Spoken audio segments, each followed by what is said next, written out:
Hay una canción de un cantante católico, me gusta mucho esa canción también. Él tiene varias canciones muy bonitas y se llama Vivir el Hoy. Y me llama la atención porque pues el coro dice vivir el hoy, y de alguna manera quiere decir que cada día que vivimos es nuevo y cada experiencia que vivimos es nueva, y así como ayer tuvimos una experiencia, Dios quiere darnos cada día pues una experiencia nueva. Tomamos decisiones nuevas, las decisiones nos ayudan a cambiar, no somos los mismos siempre, cada día somos diferentes, y eso es algo que necesitamos empezar a ver cuando hablamos de vivir el hoy. Porque a veces nosotros miramos a las personas y decimos, ese nunca cambia. Puede que cambie. Tal vez hoy sea el mismo de ayer, pero mañana puede que no sea el mismo. Porque nosotros no sabemos lo que Dios hace. Cómo Dios obra, cómo Dios actúa y hace que las personas de un día para otro se encuentren con Dios, consigo mismas, con sus consecuencias de sus decisiones y generen cambios en su vida. Hoy no somos los mismos de ayer, ni mañana seremos los mismos de hoy. Y como decía alguien, todos nosotros somos el resultado de nuestros mentores. Somos el fruto de muchas oraciones, de muchas personas. Somos el fruto de una obra, somos el fruto de un tiempo, somos el fruto de miles de personas que han traído hasta aquí el Evangelio. Y hoy lo estamos compartiendo. Amén. Pero no les voy a predicar de eso. Vamos a mirar un texto que es la segunda parte de algo que comencé hace 15 días. Hoy vamos a concretarlo, si Dios nos permite. Vamos a tratar de ponerlo en palabras sencillas, de tratar de que las cosas sean claras para que entendamos lo que Dios nos quiere enseñar. El título de lo que vimos se llamaba Gadara, el anuncio de una rebelión que terminará. Y la primera parte fue simplemente que examinamos qué era Gadara. Vimos cómo nació Gadara, vimos en qué se convirtió Gadara. Entonces voy a iniciar haciendo ese pequeño resumen. Dios entregó a los judíos una tierra. Más o menos el mapa viene a ser algo así. Y aquí había algo llamado el mar de Galilea. Dios le entrega al pueblo de Israel la tierra prometida, y la tierra prometida es esta parte de acá. Todo esto es la tierra prometida.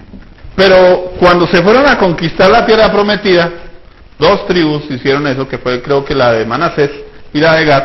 Dijeron, no, nosotros queremos quedarnos aquí afuera, y cogieron este pedacito y no entraron en la tierra prometida, pero como hacían parte del pueblo de Israel. Pero ellos dijeron, no, de todas maneras aquí nos quedamos con ese pedacito como si estuviéramos con ustedes. Pero lo que realmente Dios les iba a entregar, ¿qué era? Esto no estaba aquí en los planes de Dios. Eso quiere decir que ellos, ¿qué quisieron? ¿Lo que Dios les ofreció? No, quisieron lo que ellos quisieron. El problema con esto es que existían aquí algo llamado moabitas y amonitas, dos pueblos que, aunque habían venido de las raíces del pueblo de Dios, se habían apartado tanto de Dios que literalmente Dios no hacía parte de su vida, de su cultura, y además de eso eran enemigos acérrimos del pueblo de Israel, o sea, de todo el pueblo de Israel, incluyendo a estos paisanos. ¿Cuál fue el problema? El problema fue que estos paisanos israelitas quedaron tan cerca a estos pueblos que empezaron a contaminarse de su cultura. Entonces, aunque ellos tenían aquí un centro de adoración que era donde estaba el arca del pacto, y se iba y se adoraba y se ofrecían los sacrificios, ellos empezaron a observar hacia afuera. ¿A qué? A los ídolos, a sacrificar. En esa época estaba un dios llamado Moloch, y le ofrecían, dice la Biblia, que le ofrecían los niños como sacrificio. Inclusive el altar de Moloch era algo así como esto era un par de ojos, esto era una boca y había una lengua larga aquí, que era lo que sobresalía, y ese era el altar, y ahí sacrificaban los niños. Parecía como una rana, bueno, algo así, era muy parecido a eso.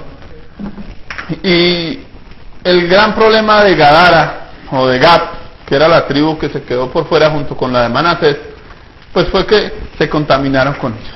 A tal punto que pasaron miles de años, y cuando Jesucristo viene a la tierra, esta tribu prácticamente está tan revuelta que ya no se sabe quién es israelita, o sea, quién pertenece al pueblo de Dios y quién no, y se dedican a algo.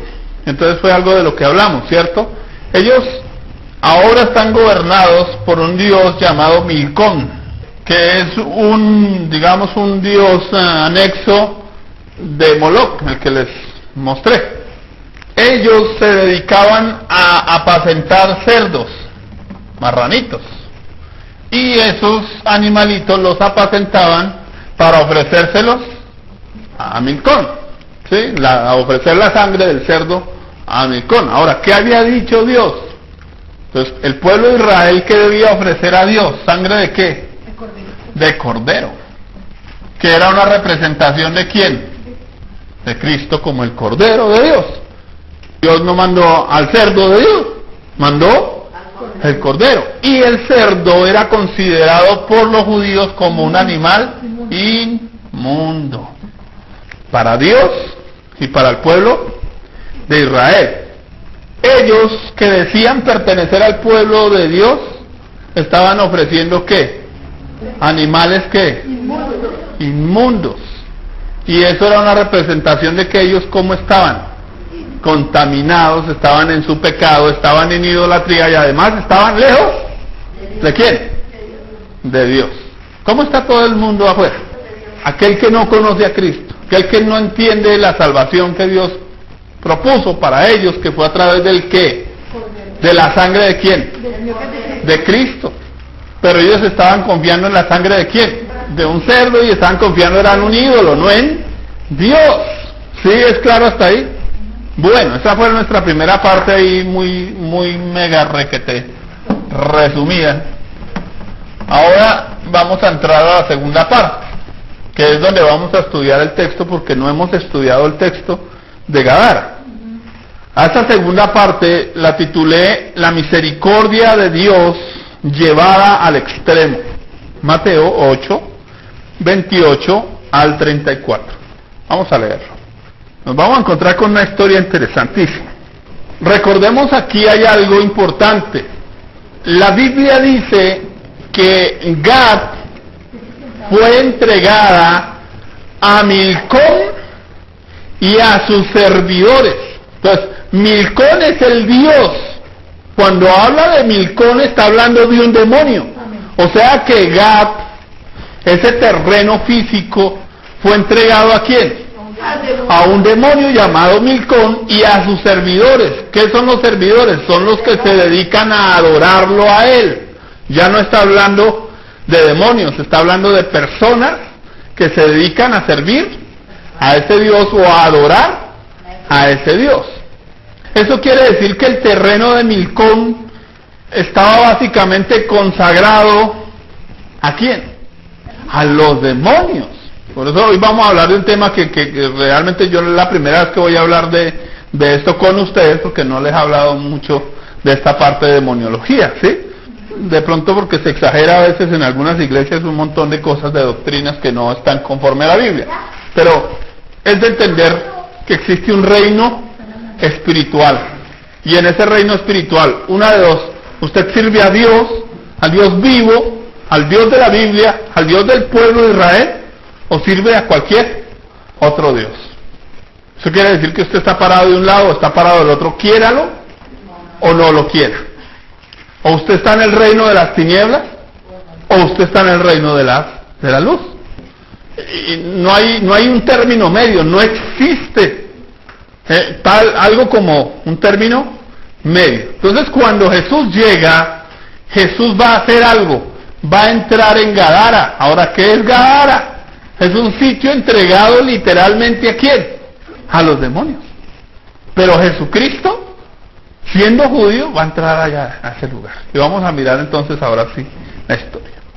Cuando llegó a la otra orilla, a la tierra de los Gadarenos, vinieron a su encuentro 2 endemoniados que salían de los sepulcros, feroces en gran manera, tanto que nadie podía pasar por aquel camino. Y clamaron diciendo: ¿qué tienes con nosotros, Jesús, Hijo de Dios? ¿Has venido acá para atormentarnos antes de tiempo? Estaba paciendo lejos de ellos un hato de muchos cerdos, y los demonios le rogaron diciendo: si nos echas fuera, permítenos ir a aquel hato de cerdos. Él les dijo: id. Y ellos salieron y se fueron a aquel hato de cerdos, y he aquí todo el hato de cerdos se precipitó en el mar por un despeñadero y perecieron en las aguas. Y los que los apacentaban huyeron y viniendo a la ciudad contaron todas las cosas y lo que había pasado con los endemoniados. Y toda la ciudad salió al encuentro de Jesús, y cuando le vieron le rogaron que se fuera de sus contornos. Oiga, qué interesante. Vamos a mirar entonces qué significa. Leímos un texto y quiero que lo miremos, Jeremías 49, 1 al 6, donde aparece la historia que les conté de Milcón, de ese demonio que se poseyó de esa tierra. Dice: palabra de Jehová que vino al profeta Jeremías contra las naciones con respecto a Egipto, acerca de los hijos de Amón. Así ha dicho Jehová: ¿no tiene hijos Israel? ¿No tiene heredero? ¿Por qué Milcón ha desposeído a Gad y su pueblo se ha establecido en sus ciudades? Por tanto, vienen días, ha dicho Jehová, en que haré oír clamor de guerra en Rabá de los hijos de Amón, y será convertida en montón de ruinas, y sus ciudades serán puestas a fuego, e Israel tomará por heredad a los que los tomaron a ellos, ha dicho Jehová. Lamenta, oh Hesbón, porque destruida es Hai. Clamad, hijas de Rabat, vestidos de cilicio, endechad y rodead los valles, porque Milcón fue llevado ¿en qué? Aquí hay algo interesante. Milcón, ¿qué es un qué? ¿Fue llevado en qué? O sea, ¿qué es cautiverio? Mire que ese demonio estaba allá. ¿Pero qué pasó con ese demonio? Dice, fue llevado en cautiverio. Algo pasó ahí. Vamos a ver. Dice: sus sacerdotes y sus príncipes juntamente. Dice: ¿por qué te glorías de los valles?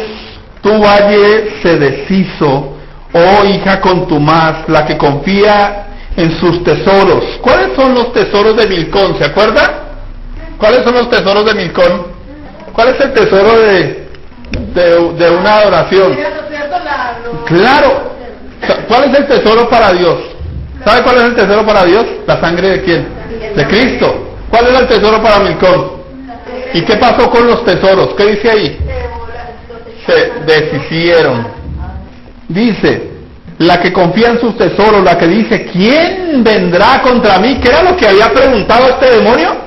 ¿Quién vendrá contra mí? ¿Quién fue el que vino contra él? ¿Quién? Jesús vendrá. ¡Wow! Ella estaba diciendo: ¿quién me va a derrotar a mí? ¿Qué está preguntando Satanás? ¿A mí quién me va a derrotar? ¿Y quién es el que iba a venir a derrotar a? ¡Wow! He aquí, yo traigo sobre ti espanto. ¿Qué va a pasar con Milcón un día? ¿Se va a qué? Se va a espantar. Milcón se va a asustar. Porque va a venir alguien y lo va a asustar. Dice el Señor, Jehová de los ejércitos, de todos tus alrededores. ¿De dónde? De todos. El Señor iba a venir. Mire que no iba a venir solo de la tierra. Cuando dice de todos tus alrededores, ¿qué quiere decir? Que de dónde viene esa persona. De todo lado. O sea que ¿quién es? ¿Quién puede estar en todo lado y venir de todo lado? ¿Quién? Dios. ¿Quién era el que iba a venir a asustarlo? Dios. ¿Quién es Jesús? Dios. Caramba. Bueno. Dice: y seréis lanzado cada uno derecho hacia adelante, y no habrá quien recoja a los fugitivos. ¿Qué va a pasar con los fugitivos? O sea, con aquí estos tesoros. ¿Quién los va a recoger? Dice, y después de esto haré volver a los cautivos de los hijos de Amón. ¿Quiénes eran los cautivos de los hijos de Amón? Los judíos, los de Gad, que habían sido presos ¿de quién? De Milcom. Ahora, ¿qué van a hacer esas personas? Bref. Vamos a ver. Entendimos este texto. Entendiendo este texto, ahora sí vamos a entender qué fue lo que Jesús hizo cuando entró en Gadara, ¿sí o no? Vamos a mirar. Ya nos contextualizamos, porque aquí hay un punto importante. Gadara se había vuelto ¿qué? Un lugar perfecto ¿para quién? Para los demonios, ¿sí o no? Vamos a encontrar un punto importante aquí. Mateo 8, 23 al 27. Entrando Jesús en la barca, sus discípulos le siguieron. Y he aquí que se levantó en el mar una ¿qué? Una tempestad tan grande que las olas la cubrían la barca, pero él dormía. Ahora mi esposa explicaba ese dormir como que estaba tranquilo. ¿Tendría miedo Jesús? No. Generalmente de cualquier momento se alborotaba. Pero si usted sabe que un mar se alborota, ¿usted cómo va? Pendiente, ¿sí o no? A ver, usted va a subir la línea de aquí para allá y usted sabe que esa loma es peligrosísima. ¿Cómo iría manejando? ¿Cómo iría no manejando por la línea? Con todos los sentidos, pues. Pero ¿cómo va Jesús? ¿Tiene miedo Jesús? No. ¿Él sabe que ahí va a pasar algo? Sí, yo creo que sí. ¿Qué pasa? ¿Se levantó qué? ¿Una qué? Tempestad. Pregunta, ¿esa tempestad se levantó por sí sola? No. ¿Se puede levantar una tempestad contra Dios? No. Entonces, ¿por qué ese mar se levanta contra Dios? ¿Ustedes saben quién puede levantar tempestades en la Biblia, aparte de Dios? Vamos a Job. No pierdan Mateo. Job 1, 18 al 19.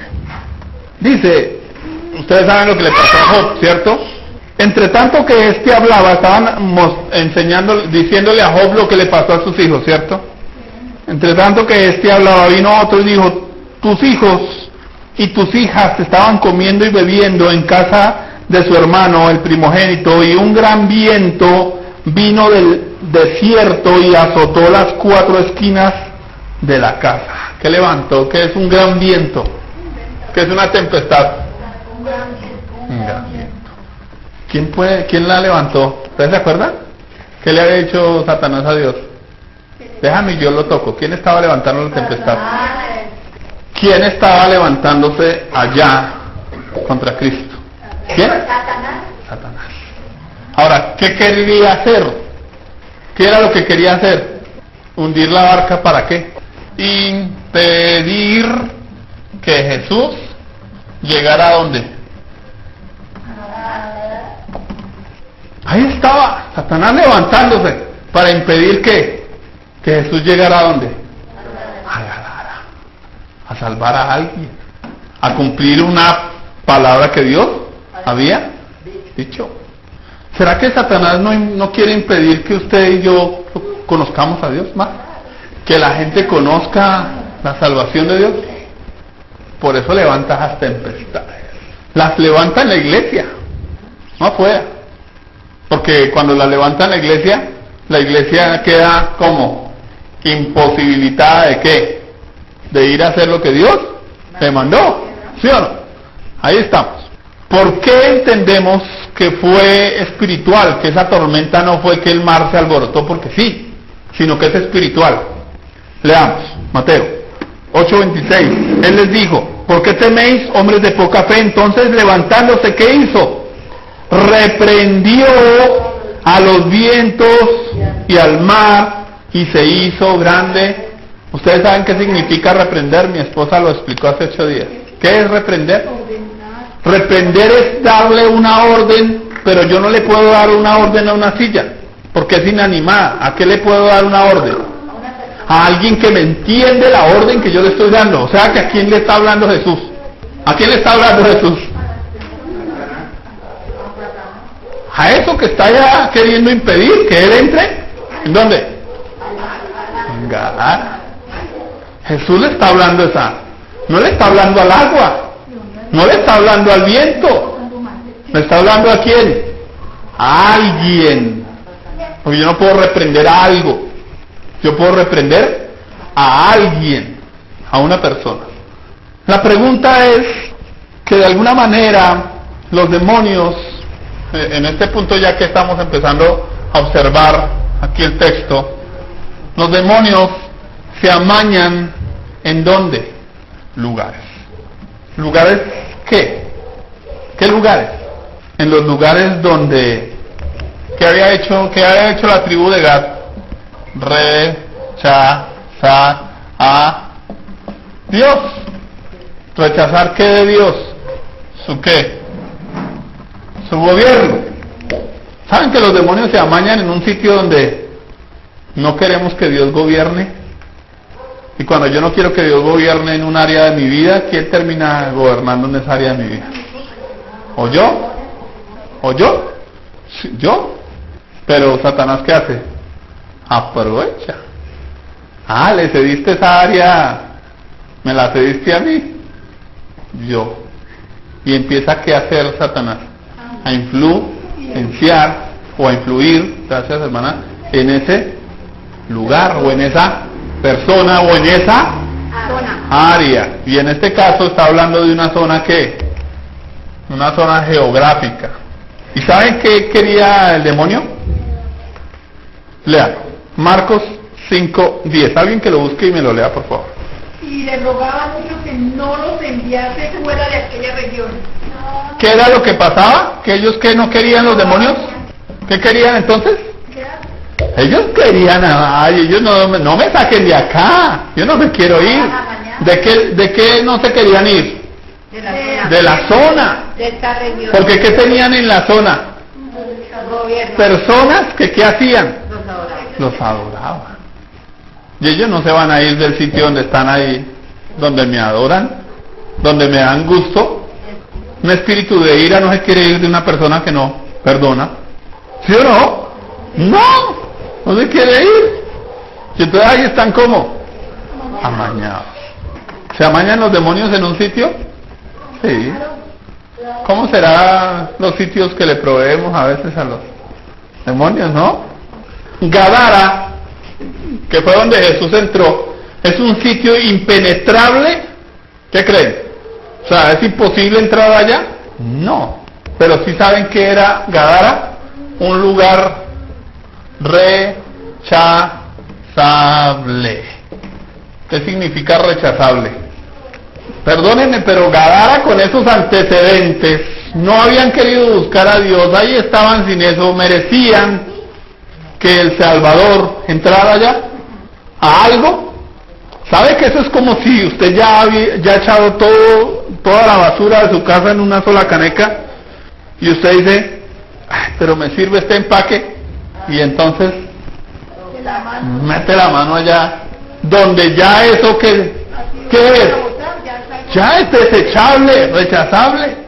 ¿Sabe que Gadara era el último sitio donde uno pensaría que el Salvador iba a entrar? ¿Sí o no?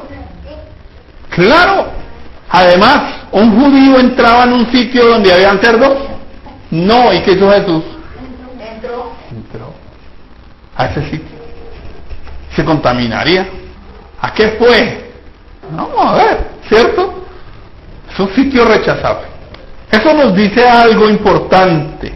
Gadara no solo le había cedido a Milcón, a un demonio, sino que la Biblia dice lo siguiente allá en Juan 8:34, se los cito simplemente, dice que todo el que hace pecado, esclavo es del pecado. O sea que ¿cómo eran las personas de Gadara? Esclavas del pecado. ¿Esclavas de quién? ¿Se acuerdan? Que es una representación de Satanás, de su reino, ¿De quién eran esclavos? De Satanás. De Satanás. La pregunta es, ¿por qué Jesús está haciendo esto? ¿Qué nos quiere enseñar a nosotros? ¿De quién era esclavo usted antes de que Cristo entrara en su vida?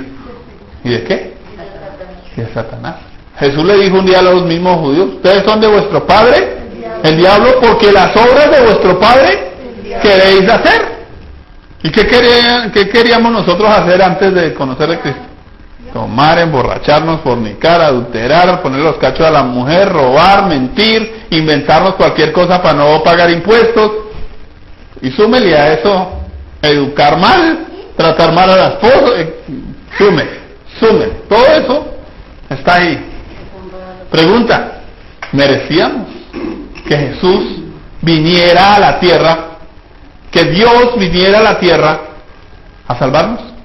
¿Saben que Gadara es un cuadro perfecto de la obra salvadora de Cristo? Es un cuadro perfecto. ¿Merecía el ser humano que Jesús, que Dios entrara en la tierra, que había rechazado a Dios, que se había dejado gobernar por Satanás, pero que él era el que había dejado que Satanás gobernara? Porque no fue que Satanás se tomó al hombre abusivamente, porque Satanás nunca se toma al hombre abusivamente. No hay ningún endemoniado inocente, no existe un endemoniado inocente. Ay, es que el diablo lo tiene así. No, el diablo no lo tiene así. Él decidió que el diablo lo tuviera así. Sí, es claro, porque es que a veces le echamos todo el pato al diablo. Aquí el problema no es el diablo, aquí el problema es quién. Ser humano que decidió sacar a Dios, ¿de dónde? De su vida, de su casa, su familia. Y por eso tiene un gran problema. ¿Saben que la historia de Gadara es la representación más cercana sobre la condición humana en los terrenos de Satanás? ¿Cómo creen que Satanás quiere tener al ser humano? Así como a ese endemoniado gadareno. ¿Cómo? Lleno de demonios, loco, en ruina, aislado. ¿Cómo quiere Satanás que el ser humano esté? Entre la basura.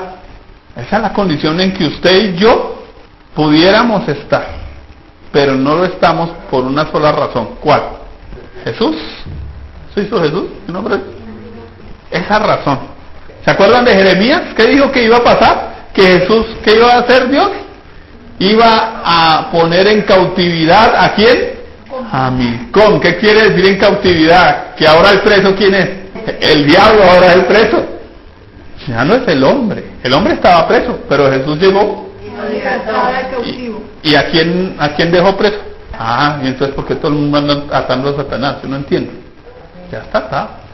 Cuando alguien viene y ata al hombre fuerte, Jesús está hablando de qué? De él. Él vino ¿a quién? A atar al hombre fuerte. Y se llevó cautiva la cautividad. ¿Qué significa llevó cautiva la cautividad? Eso es como el que tiene las cadenas, dice, y se llevó las cadenas y dejó libre al otro. O sea que ya no hay con qué amarrar a nadie. Se llevó cautiva la cautividad.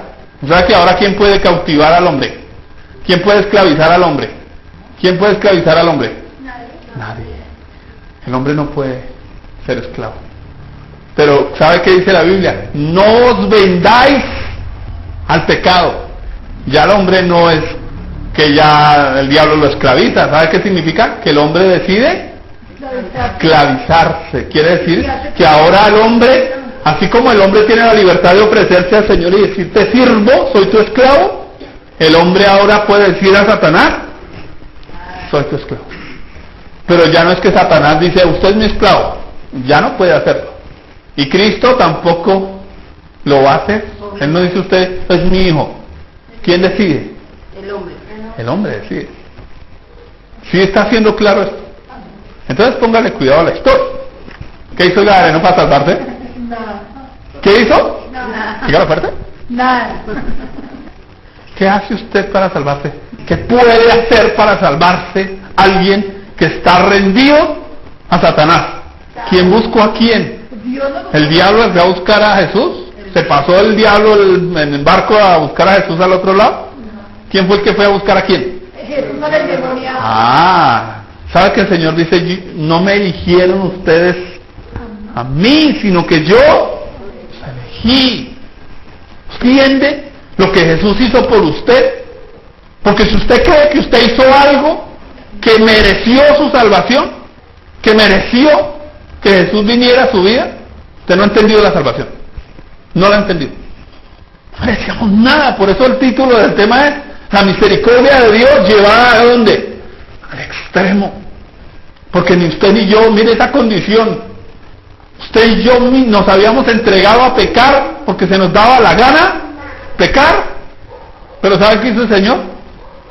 Nos libertó. ¿Vino a qué? A libertarnos. Verdaderamente libres. ¿Usted entiende la libertad que tiene ahora en Cristo? Eso es importante.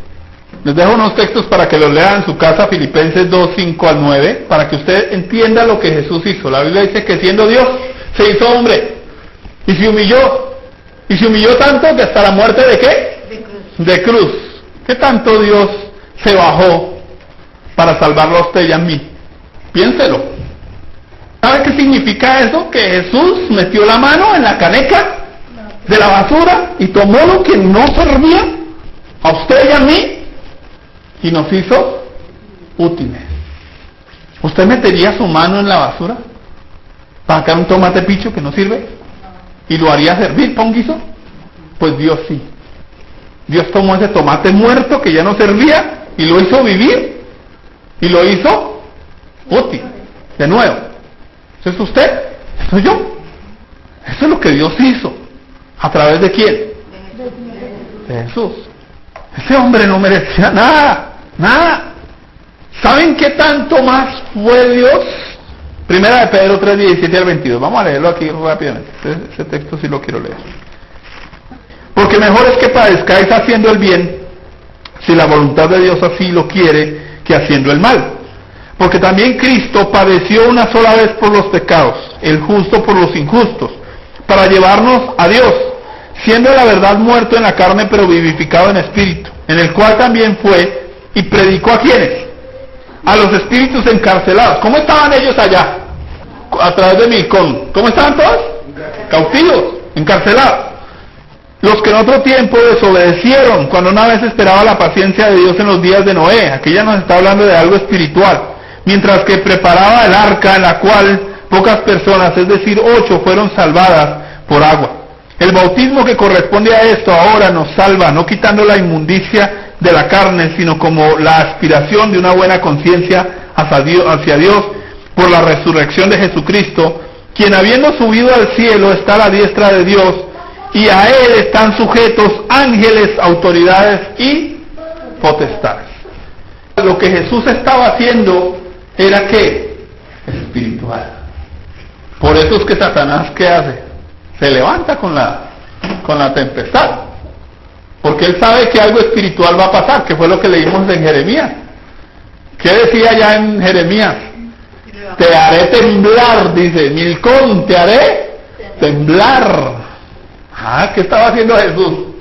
Haciendo temblar a quién. El diablo tiembla frente a Jesús. ¿Y por qué los creyentes creen que el diablo es más grande que Jesús? Porque no están creyendo. Porque ven a Satanás como esos discípulos vieron esa tormenta. ¿Y sabe qué les dice el Señor? Hombres de poca fe. Problema en la fe. No lo conocen. ¿Qué dijeron los discípulos allá en Mateo? ¿Quién es este hombre? ¿Sabe qué dijeron de Jesús que era? ¿Lo estaban viendo como Dios? ¿Y entonces por qué lo estaban siguiendo? ¿Porque era Dios? No lo estaban siguiendo porque era Dios. ¿Por qué lo estaban siguiendo? Porque era poderoso. ¿Usted puede seguir a Jesús solo por su poder? Es que el Señor me sana, es que el Señor me libera, es que el Señor me prospera, pero no conocer a Dios. No entender que Él es más, perdóname la expresión, que su médico, su proveedor, su amigo, su compinche. ¿Es quién? Dios. Y eso es diferente, créanme. Porque mucha gente sigue al Señor solo por lo que el Señor hace o les da. Hazme el milagrito. Sí, el Señor les puede hacer milagrito, claro. pero no quiere decir que están siguiendo a Jesús como Dios. No están viéndolo como el Dios soberano, santo, todopoderoso. Y por eso, cuando se levantan las tormentas, empiezan a temblar y empiezan a quejarse de Dios. Señor, ¿no tienes cuidado de nosotros que perecemos? ¿Será que el Señor no tenía cuidado de ellos? ¿Sabe qué les iba a mostrar el Señor allá en Gadara? Les iba a mostrar algo de Él que ellos no habían visto. Y vamos a ver un cuadro pintado paso a paso. Vamos a mirarlo. Aquí hay demasiada información hoy tal vez, pero realmente creo que la base es que usted entienda quién es Jesús. Jesús, al entrar en Gadara, está entrando en el terreno de ¿quién? Del diablo. Lleva miedo, iba durmiendo. Se levantó la tormenta. ¿Qué le dice a la tormenta? Calla, enmudece. Sencillo. ¿Y qué hizo la tormenta? Oye, ¿por qué era que a veces uno para echar a un demonio tiene que durar 3 horas echando fuera a un demonio? ¿Sabe cuál es el gran problema? Que no conocemos a Dios. No es la bulla que yo haga, no son los gritos ni los alaridos que yo pegue. ¿Sabe qué necesito? Saber quién es Dios en mí. Eso es todo lo que necesito para echar fuera a un demonio. No necesito todo un curso de demoniología para hacerlo. Necesito saber que Dios es mi Dios y que vive, porque es más poderoso el que está en mí que el que está, ¿qué dice la Biblia? En el mundo. Pero los creyentes a veces creen que es más poderoso el que está en el mundo. Ay, un endemoniado. Y todo el mundo se hace, y no abra los ojos que le mete el diablo ahí adentro. No entienden, no conocen al Dios de la Biblia, a Cristo que está dentro de ellos. Y por eso es que el diablo los oprime, los asusta, los hace temblar, los hace sentir que los va a ahogar, y el Señor los salva. Pero ¿sabe qué? Es vergonzoso que el Señor tenga que despertarse a salvarlos. ¿Sí o no? Porque si los reprochó, es porque lo correcto es que ellos mismos hubieran, ¿qué? Se hubieran podido parar a decir, ¿sabe qué? Nosotros creemos en Dios. Bueno, ¿sí o no? Pero no. Claro, es el poder de Dios, pero Él quiere obrar a través de ¿quién? De nosotros. ¿Cuándo? Cuando confiamos en Él. Cuando yo veo a alguien ministrar liberación con desconfianza, este todavía no, falta bastante. Los discípulos dicen, ¿qué hombre es este? ¿Cómo lo están viendo? A través de su carne, no lo están viendo por su espíritu. Ellos no están siguiendo a Dios. ¿A quién están siguiendo? A un superhombre. ¿Sí? Como dicen por ahí, una iglesia super Dios. Bueno, déjenme reprocharlo. Estaban viendo la parte humana de Jesús. ¿Saben qué dijo Pablo un día? Aún si a Cristo lo conocimos según la carne, ya no lo conocemos así. No nos quedemos con la imagen del Jesús histórico o meramente humano. Necesitamos empezar a ver a Jesús como Dios poderoso, y ese Jesús que está en nosotros por su Espíritu. Les voy a dar unas lecciones de demonología según el texto. Primero, los demonios aíslan a las personas. Obviamente ya leímos el texto. ¿Y se podía acercar la gente al endemoniado? No. ¿Dónde vivía el endemoniado? En los sepulcros. Y dice, y nadie podía pasar por allí. ¿Sabes que también podríamos decir, y nadie se lo aguantaba? ¿Será que a veces Satanás ha trabajado en nosotros para que nadie nos aguante? Para que la gente más bien nos rechace, se aísle. ¿Sabes que Satanás trabaja para aislar al ser humano? Porque si lo aísla, lo atrapa. ¿Qué pasa con las ovejitas que dicen que los falsos profetas vienen y predican mal el evangelio? Y dice la Biblia que apenas viene el lobo, ¿qué hace? El pastor falso se va y quedan las ovejitas ¿qué? Expuestas ¿a quién? Al lobo. ¿Quién es el lobo? Satanás es el lobo. Pero ellas ¿cómo quedan? Paradas, desprotegidas, aisladas ¿de qué? Pastor. Y del rebaño, porque la Biblia dice que el ladrón viene y entra, y ¿qué hace el ladrón con las ovejas? ¿La saca de dónde? Del redil. fuera de otras. ¿Y qué pasa con las ovejitas que se descarrían? Las que van, ¿cómo quedan? Puestas. Hermanos, aquí hay unas lecciones. Mire, lo primero que Satanás trata de hacer con un creyente es sacarlo de la iglesia. Aislarlo de quiénes, de otras personas que pueden orar por él. Y sabe que a veces lo hace por causa de la religión de los hermanos. Porque es que si el hermano falla, todo el mundo le cae encima. Por eso muchos dicen, no, más bien cuando fallo, me voy de la iglesia. O me hago hipócrita y me aíslo también. ¿Sí? Me hago el morrongo y ya. Y entonces terminan como esas personas, aisladas de la fe, aisladas de la comunión con Dios y con la iglesia, los hermanos. Entonces, eso es importante. Así que si Satanás lo está llevando a aislarse, mire a ver quién es el que lo está mandando a aislarse. Los demonios habitan en cuerpos de personas o en cuerpos de animales, cuerpos físicos. ¿Pueden los demonios afectar cuerpos físicos? Sí, de tal manera dice que la Biblia que inclusive en otros textos dice que lo querían atar con cadenas y las rompían. ¿Cuántos demonios habían? Dice que había una legión. ¿Sabe cuánto es una legión? 6,000. Cuando hablamos de una legión de soldados eran 6,000 soldados. ¿Cuántos demonios había? Si dice que el demonio dice, legión me llamo. ¿Sabe que cuántos hay? ¿Cuántos demonios caben en una persona? Claro, porque son ¿qué? ¿Seres? Espirituales. Ahora, ¿qué tipo de demonios podían ser? Toda clase. Imagínense, 6,000. ¿Sabe qué lograban hacer con el hombre? Controlarlo, gobernarlo.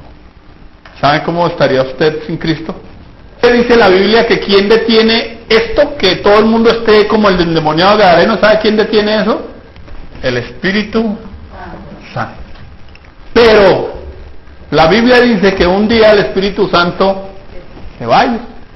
¿Y sabe qué va a hacer Satanás? Todos los que estén sin Cristo en su vida van a terminar así. Eso dice la Biblia. Tremendo, ¿sí o no? Los demonios dotan de gran fuerza física al cuerpo. Escuchen, porque dice que lo ataban con cadenas y la rompía. Ahora, ¿usted puede romper una cadena? Que a veces uno tiene un llavero y vaya a sacarlo y lucha usted con un llavero que es un pochito de metal. Trate de romper un pedazo de alambre. Pero ¿usted sabe qué es romper una cadena? ¿Qué tanta fuerza tendría? Mucha. Oiga, ¿por qué será que las personas en el mundo se van y emborrachan y duran 2 o 3 días tomando y no les da sueño, pero vienen a la iglesia y le da sueño? Porque en el mundo el demonio, ¿sabe qué hace? Le da fuerza, porque están allá fortaleciendo para que siga pecando y para que siga lejos de quién, de Dios, porque ya vimos que lo que Satanás que quiere hacer es mantenernos alejados de quién, de Dios. Pero así como le da fuerza al borracho, trata de debilitar al creyente. Y entonces usted y yo debemos luchar para que la fuerza que Satanás quiere ponernos, distraernos, robarnos la paz, quitarnos todo eso, ¿sabe por qué? Porque aquí el enemigo está trabajando para que usted y yo nos mantengamos lejos de Dios, y nos ocupa y nos mantiene entretenidos, y entre más lejos nos mantiene, para él feliz. Entonces por eso es que usted sale del culto medio dormido y llega y prende el televisor y sí puede durar hasta la 1 de la mañana viendo televisión. Eso es impresionante. Pero el creyente que va madurando y va fortaleciendo su vida espiritual y va aprendiendo a dejar que el Espíritu Santo lo llene de su poder, aprende a resistir. Y por eso es que los discípulos podían hacer veladas y durar noches enteras orando y buscando a Dios y no les daba sueño ni cansancio. Mire que por eso es que a veces usted en el mundo, usted come de todo y no se enferma. Pero llegó a Cristo y todavía hace daño, porque es que el diablo lo daña para que cuando usted llegue a Cristo, entonces, ay, no puedo ir a la iglesia que me duele el estómago, no puedo ir, es que me duele la cabeza, es que y el diablo, ¿sabe cómo? Él sembró y cosecha, créanme que lo hace. Allá llegó un Pablo enfermo a servirle a Dios, pero enfermo. ¿Sabe qué hizo Pablo? Consiguió médico de cabecera para poder servirle a Dios. Y ya, pues me tocó con médico, pero a Dios no dejó de servirles. Dice, y día y noche les predicaba. ¿Sabe qué? Así estuviera maluco, allá estaba, ¿qué? Porque confiaba en el poder de Dios en su vida. Los demonios procuran ambientes en los que se les deje obrar libremente. ¿Dónde estaba feliz el endemoniado? En Gadara. ¿Y en dónde más? ¿En qué sitio se movía? En los sepulcros. Allá estaba feliz. ¿Saben que Satanás está feliz en una casa donde hay peleas? Satanás está feliz en una casa donde nunca apagan el televisor, todo el día están viendo chismes y novelas. Satanás está feliz en un sitio donde se maltrata. Satanás está feliz en un sitio donde se escucha toda la música que invita a adulterar y a fornicar y a perrear. Allá está feliz Satanás. ¿Sí? ¿A él le gustan qué tipo de ambientes? De vicio, de trago, de... bueno, todo ese tipo de cosas. Entonces usted decide si le hace camita al diablo o no, donde usted todavía tiene sus ídolos y tiene todavía la sábila detrás de la puerta y la espiguita y ¿sabes? Ese tipo de cositas que le dan gloria a él y no a Dios, porque Dios nos manda a confiar en él y en Jesucristo, nada más. Satanás está feliz donde yo permito la ruina, el mugre y todo ese tipo de cosas. Vean, está feliz ahí. Siguiente, los demonios impulsan actos de rechazo, rencor, odio, furia. ¿Sabe que la Biblia dice que él rompía, dice, con furia? O sea que ¿qué había en él? Ira. Eso indica algo, que la base de su endemoniada fue la ira. No hay nada que le abra más puertas al diablo que la ira.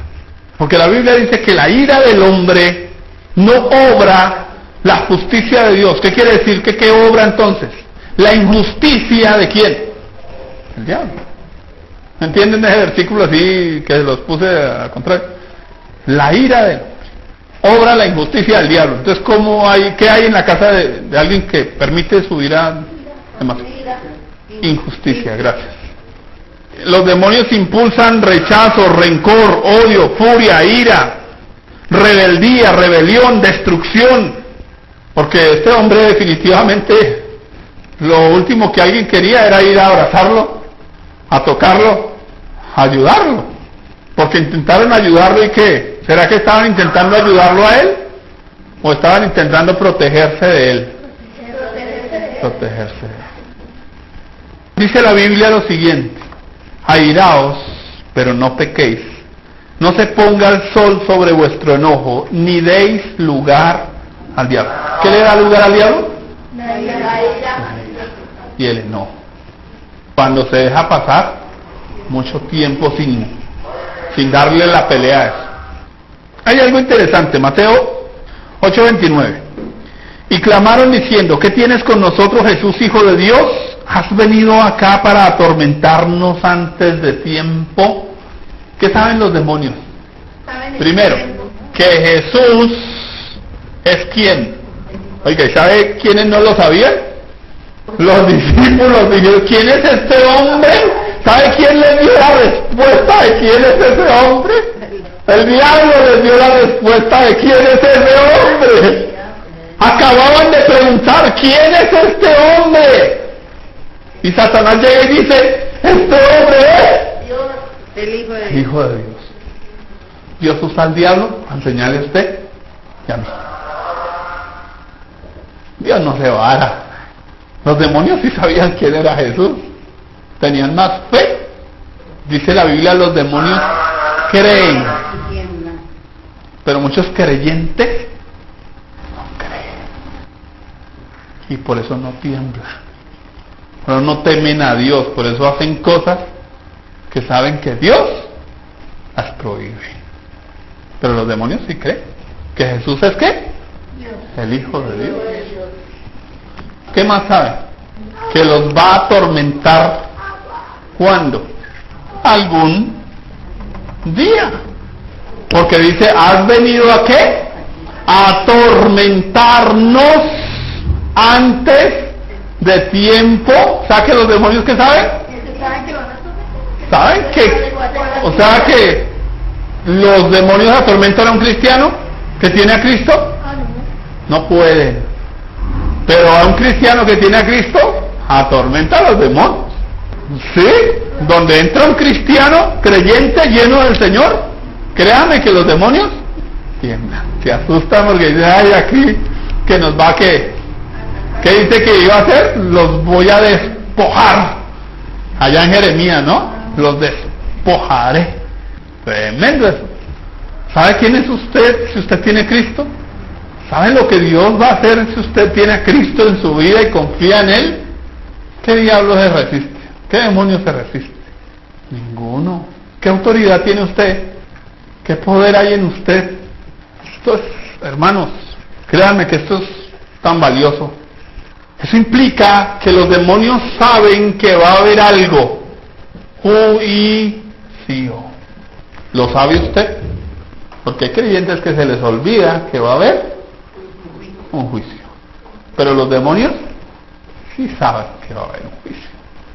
Y allá los discípulos se enteraron, porque como que no habían enterado tampoco.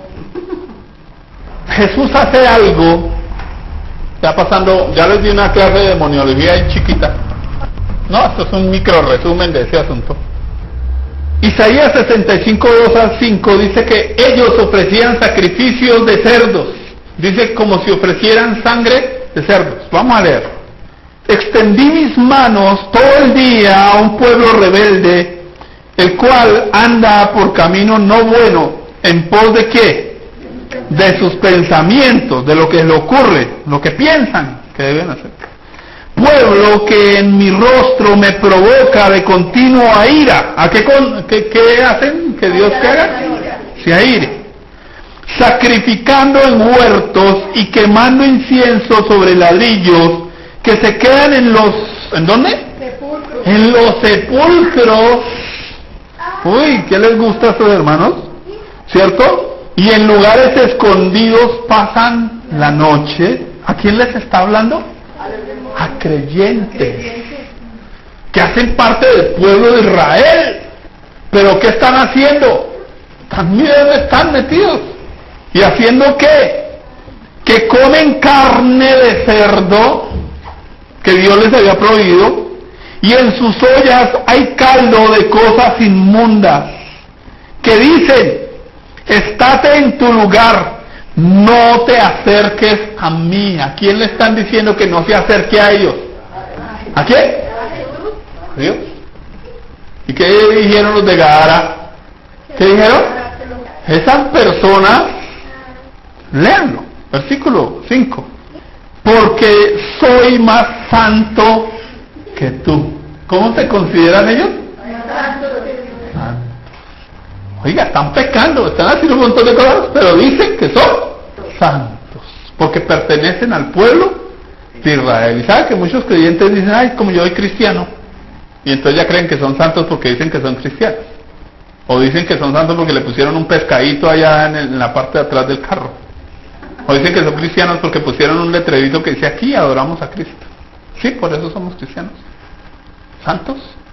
La santidad es otra cosa. ¿Sí o no? Y entonces allá están diciéndole a Dios, no te acerques a mí, pero están haciendo lo que Dios prohíbe. Isaías 66, 17. Los que se santifican y los que se purifican en los huertos, ¿qué es lo que están haciendo ellos? Santificarse Y purificándose unos tras otros, o sea que hay muchos allá.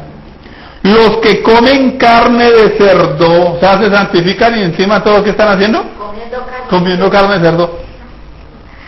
Ay, tremendo. Y abominación y ratón. ¿Qué más comen? Ratón. Juntamente serán talados, dice Jehová.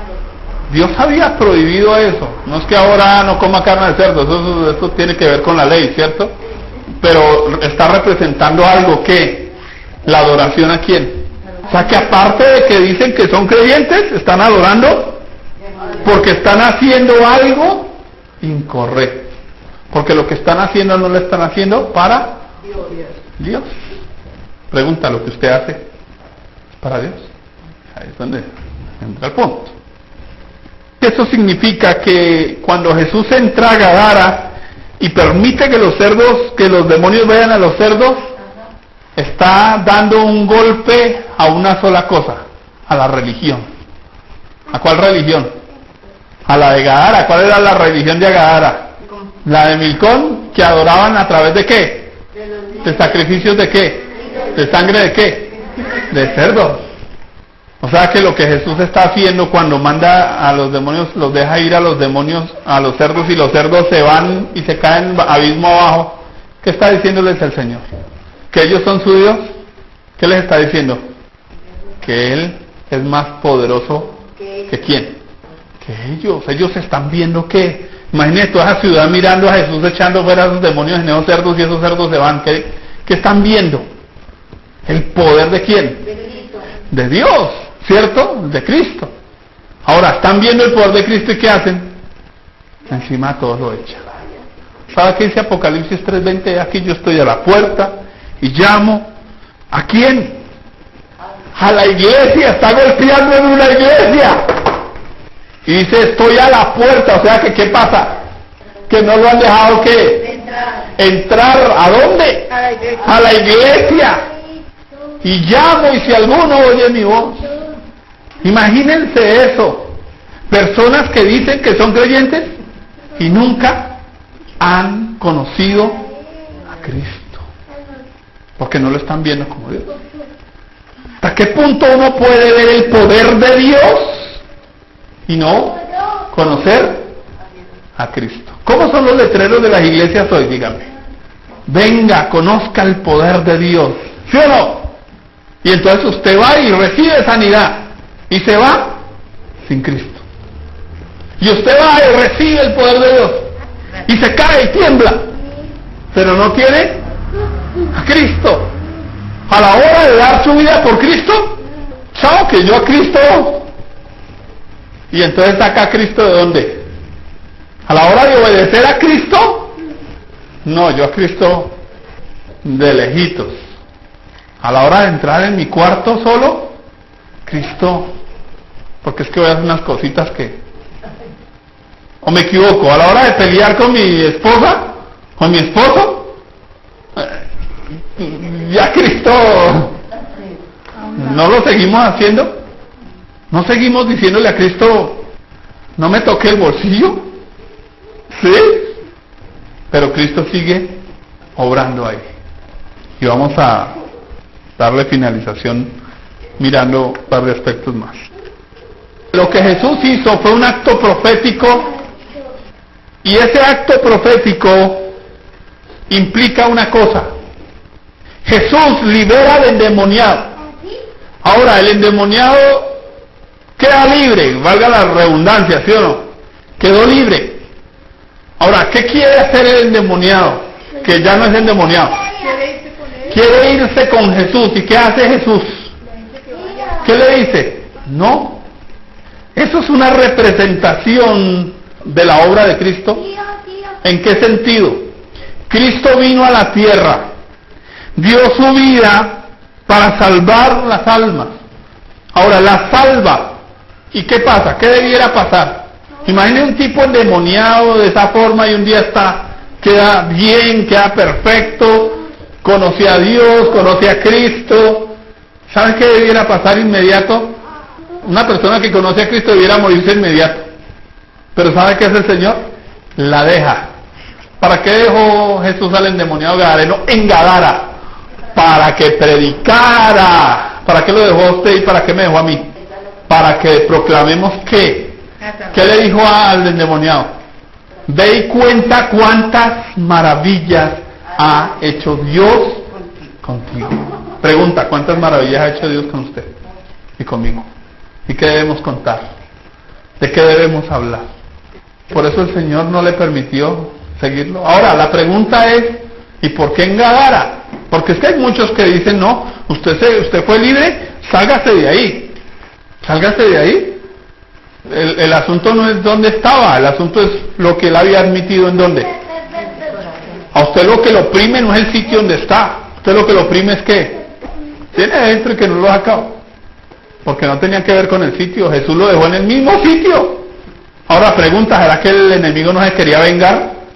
Por su culpa, mire, todas manos de cerdos que se fue, nos vamos a vengar de endemoniado. Endemoniado, perdón. Nos vamos a vengar. El Señor nos dejó en esta tierra. Y Satanás sigue gobernando, porque el príncipe de este mundo, ¿cómo se llama? ¿Qué dice la Biblia? Satanás es el príncipe de este mundo. ¿Quién gobierna en el mundo? Pero ¿y nosotros dónde estamos? En el mundo. Pero ya no somos del mundo. Ese hombre ya no le pertenecía a Gadara. ¿A quién le estaba perteneciendo? A Cristo. ¿Usted a quién le pertenece? A Cristo. ¿Dónde está el reino suyo? En Cristo. Mire que hay una representación de la iglesia en medio de un mundo gobernado por Satanás. Qué interesante. Y dice, y ve y cuenta a los tuyos cuán grandes cosas ha hecho el Señor. Les concluyo con esto. Un hombre libre, primero, quiere abandonar el mundo. Este hombre quería abandonar ese sitio. ¿Será que no? Era el sitio que le recordaba todo lo malo que había sido, lo malo que había decidido y lo malo que le había ido. ¿Sabe que un creyente que no quiere irse con su Señor, que le tiene miedo a la muerte, todavía no es creyente? Porque lo último que teme un creyente es a morirse, porque el día que me muera, dejo de sufrir en esta tierra. Ahora no quiere decir que se suicide. Quiere decir que anhela estar ¿con quién? Con su Señor. Segundo, ruega estar con su Señor. No solo anhela estar con Él, ruega por estar con Él. ¿Sabe qué significa? Quiere relacionarse con Él, quiere seguirlo, quiere obedecerlo. ¿Qué quería este hombre? Seguir a Jesús y obedecerle todo lo que Jesús le dijera. ¿Sabe qué? Él quería hacerlo, porque era como libre. Pregunta, si usted es libre, ¿realmente quiere hacer todo lo que el Señor le dice que haga? ¿Quiere realmente obedecerlo? Porque si no, usted todavía está amañado en Gadara. Todavía le amaña el mundo, créanme. Si no le apasiona, si no quiere irse. Siguiente. Un hombre verdaderamente libre sirve al Señor, dando a entender la obra de liberación de gracia. Escúchenme. La obra de liberación de gracia. Porque muchos predican la obra de liberación de esclavitud. Es que usted tiene que hablar así, vestirse así, comportarse así. Eso es esclavitud. Este hombre había sido libre. ¿Sabe cómo estaba según la Biblia y en otros textos? Desnudo. Este hombre estaba ¿cómo? Desnudo. ¿Y sabe cómo estaba al final cuando Jesús lo libertó? Dice que estaba sentado vestido. ¿Sabe cómo está usted y cómo estoy yo ante Dios? Ahora, vestidos, desnudos, ya no estamos. Y por último, un hombre libre conoce y entiende las cosas grandes que Dios hace. Un hombre que no entiende la libertad, lo que Cristo hizo en su vida, no conoce a Dios y las cosas grandes que Él hace. Es el amor de Dios llevado al extremo. Tremendo, porque mire que esto que Jesús hizo ahí en Gadara fue un sello espiritual. Y sabe que eso es una visión, según en Apocalipsis, de algo que va a pasar. ¿Y sabe qué tanta fuerza hizo Jesús para vencer al diablo? Ninguna. ¿Cuántas frases le dijo Jesús a Satanás para echarlo fuera? Una palabra. ¿Y? ¿Cómo? ¿Y? Ellos mismos se hicieron sacar solitos. ¿Sabe que los demonios se van solitos de un creyente? Si el creyente realmente le entrega su vida a Jesús, apenas Jesús ya entra en esta vida, ¿sabe qué es el diablo? Y de su casa debiera ser igual. Pero ¿sabe qué necesitamos? Confianza, creer.